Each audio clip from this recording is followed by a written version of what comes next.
டேய், மக்களுக்கு ஏதாவது யோசிச்சு நல்லது பண்ணுவீங்கன்னு உங்கள முதல்வராக்கி ஆட்சியில உட்கார வச்சா, நீங்க என்ன பண்றீங்க? எந்த கட்சிக்காரனும் எந்த மீட்டிங்கும் போடக்கூடாது. அந்த மீட்டிங் அப்படி போட்டுட்டா, அங்க எப்படி பாதைய வந்து கட் பண்றது? இருக்கிற பிரச்சனைய எப்படி மீடியால எடுத்து சொல்றது?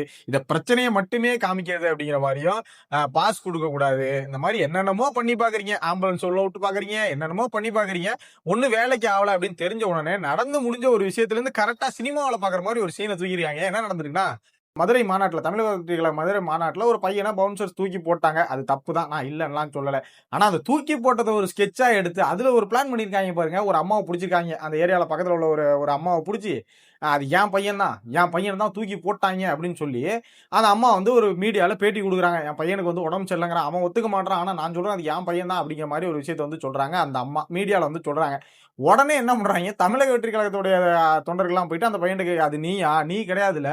நீ இல்லன்னு சொல்லி அந்த பையன வந்து ஒரு வீடியோ போடுறான். அந்த பையன புடிச்சு வச்சு அவன வச்சே வீடியோ போடுறான். ஏதாவது இப்ப என்ன அடிபட்டுருச்சு, இது பண்ருச்சு அப்படின்னு சொல்லி எஸ்பி ஆபீஸ்லாம் போய் கம்ப்ளைண்ட் குடுத்துட்டு இருக்கான் பாருங்க. அந்த பையன் போயிட்டு என்ன சொல்றாங்க, தமிழக வெற்றி கழகத்துல போய் கேட்ட உடனே இல்ல நான் கிடையாது. அது வந்து எங்க அம்மா யாருன்னு தெரியாம பேசுறாங்க. என்னெல்லாம் யாருமே எதுவும் தொடலன்னு முன்னாடியே ஒரு வாக்குமூலத்த பையன் குடுத்துட்டாப்ல. மறுபடியும் என்ன பேசுனாங்க, என்ன பண்ணாங்க? அதாவது இந்த திராவிட கும்பல் என்ன பேசுனாங்க, என்ன பண்ணாங்கன்னு தெரியல அந்த ஃபேமிலிட்ட போய். மறுபடியும் அந்த அம்மா வந்து என் பிள்ளைக்கு அடிபட்டுச்சு அப்படின்னு சொல்லி, அந்த பையன் அதாவது மாநாட்டுல போட்டிருந்த அதே சட்டைய தேடி புடிச்சு எனக்கு அந்த சட்டை தான் வேணும்னு அந்த சட்டையை வாங்கிட்டு வந்து போட்டுக்கிட்டு, இந்த சட்டையில தான் நான் போனேன். நீங்க பாருங்க இந்த சட்டையில தான் நான் போனேன்னு 3 நாளா சட்டையை துவைக்காமலே அந்த பையன் சுத்திட்டு இருக்காங்க.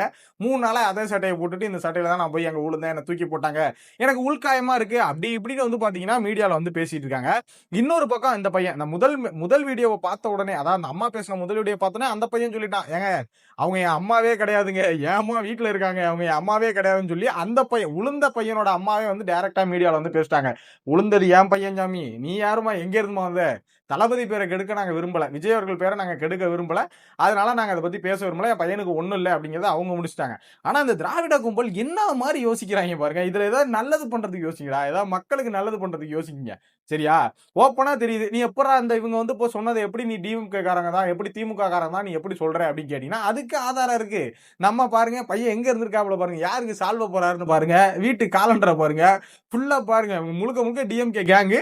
அந்த டிஎம்கேல உள்ள ஏரியாக்கள்ல உள்ள யாராவது ஒருவேளை மேலிடத்துக்கு தெரியாம கீழ உள்ள அதாவது இந்த கவுன்சிலர் ரேஞ்ச் அந்த ரேஞ்சில இருப்பாங்க பாத்தீங்களா?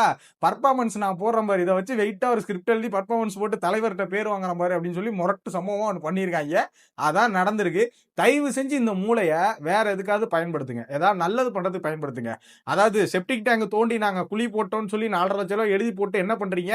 குழியே போடாம மேல அந்த மூடியை மட்டும் கவுத்து வச்சுட்டு பண்றீங்க பாத்தீங்களா? இந்த மாதிரி யோசிக்கிறதுக்கு பதிலா அட்லீஸ்ட் ஏதாவது கொஞ்சமாவது நல்லது பண்ற மாதிரி ஏதாவது யோசிச்சீங்கன்னா மக்களுக்கு கொஞ்சம் பிரயோஜனமா இருக்கும். அப்புறம் இன்னொரு விஷயம் தற்கூரிகளுக்கு சொல்லிக்கிறேன். சரியா? எந்த தற்கூரிகள்னு உங்களுக்கே தெரியும். லாஸ்ட் தமிழக வெற்றி கழகத்துக்கு ஒரு வீடியோ போட்டிருந்தேன். தயவு செஞ்சு மனுஷன் என்ன பேசுறான்னு கேளுங்கடா. 30 செகண்ட்லயே நீ என்ன பண்றீங்க அப்படின்னா, இதான் மேட்டரா? நீ அந்த இவன், நீ இந்த இவன், நீ அப்படி, நீ இப்படி. அப்படிலாம் கிடையாதுடா. நல்லா புரிஞ்சுக்கோங்க. அரசியலுங்கிறது சினிமா ஒண்ணு கிடையாது. சரியா? நல்லா ஒரு விஷயத்த புரிஞ்சுக்கோங்க. 2 வேற வேற. தெளிவா ஒண்ணு நோட் பண்ணிக்கோங்க. என்ன பேசுறேங்கிறத புரிஞ்சுங்க. நான் என்ன சொல்லியிருக்கேன், எவனையும் நம்பாதீங்கடா. தளபதிகிட்டே சொல்லுங்க. விஜயே நல்ல கொள்கையை பேசுனா, நாளைக்கு நல்லா தான்டா பேசியிருக்காருன்னு சொல்ல தான் போறேன். முதல் மாநாட்டுக்கு நல்லபடியா தான் வீடியோ போட்டிருக்கோம். ஏன்டா இப்படி இருக்கீங்க? தயவு செஞ்சு இவங்க தற்கூரின்னு சொல்ற அளவுக்கு நான் சொல்லல தற்கூரிகள்னு. இவங்க தற்கூரின்னு சொல்றத நீங்கலாம் நிரூபிக்காதீங்க. ஒரு வீடியோ போட்டா அத முழுசா பார்த்து என்னன்னாவது தெரிஞ்சுட்டு பேசுங்கடா. சரியா? நன்றி, வணக்கம்.